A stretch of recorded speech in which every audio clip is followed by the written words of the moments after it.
warahmatullahi wabarakatuh. Perkenalkan, nama saya Ani Puji Widianti dengan NIM 2024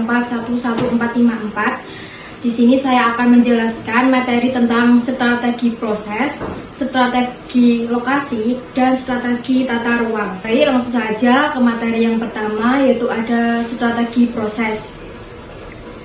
Strategi proses adalah pendekatan organisasi untuk mengubah sumber daya menjadi barang dan jasa.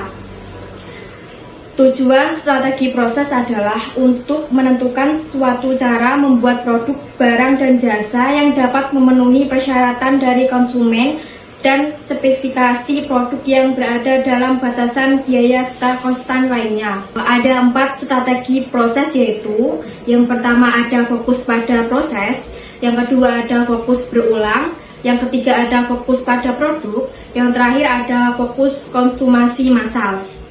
Selanjutnya ada strategi lokasi. Lokasi merupakan tempat terjadinya kegiatan operasi pada suatu perusahaan. Lokasi memiliki fungsi yang strategis karena dapat mencapai tujuan perusahaan, dan dengan letak lokasi yang strategis akan memaksimalkan laba. Lokasi yang strategis yaitu tempat yang mudah dijangkau oleh para konsumen dan konsumen melakukan keputusan pembelian terhadap suatu produk. Selanjutnya ada strategi tata ruang.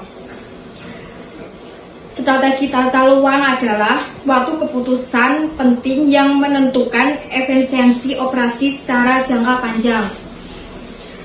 Tata letak yang efektif akan dapat menunjukkan pelaksanaan strategi bisnis yang telah diterapkan perusahaan, apakah diferensiasi low cost atau respon yang cepat. Selanjutnya ada hal-hal yang harus dipertimbangkan di dalam tata letak. Yang pertama ada utilitas ruang, peralatan dan orang yang lebih tinggi. Yang kedua ada aliran informasi, barang atau orang yang lebih baik. Yang ketiga ada moral karyawan yang lebih baik, juga kondisi lingkungan karyawan lebih aman.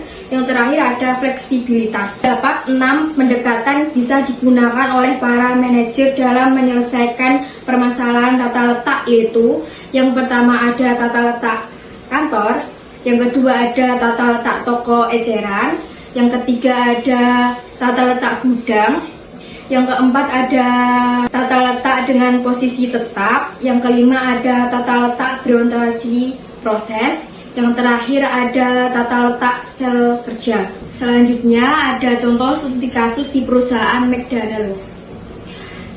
Strategi lokasi McDonald kawasan Makmas sudah sangat tepat karena berada di pusat aktivitas kota Manado.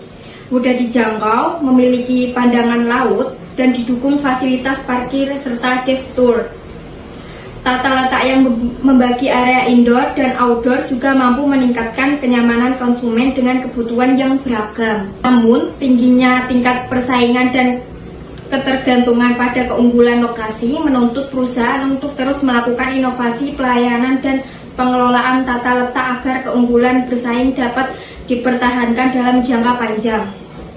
Dengan penguatan diferensiasi oleh optimalisasi layout, strategis lokasi, dan tata letak McDonald kawasan Makmas dapat menjadi fokus kunci dalam meningkatkan keputusan konsumen, keberhasilan perusahaan secara berkelanjutan. Sekian penjelasan materi dari saya. Bila ada kesalahan mohon dimaafkan. Wassalamualaikum warahmatullahi wabarakatuh.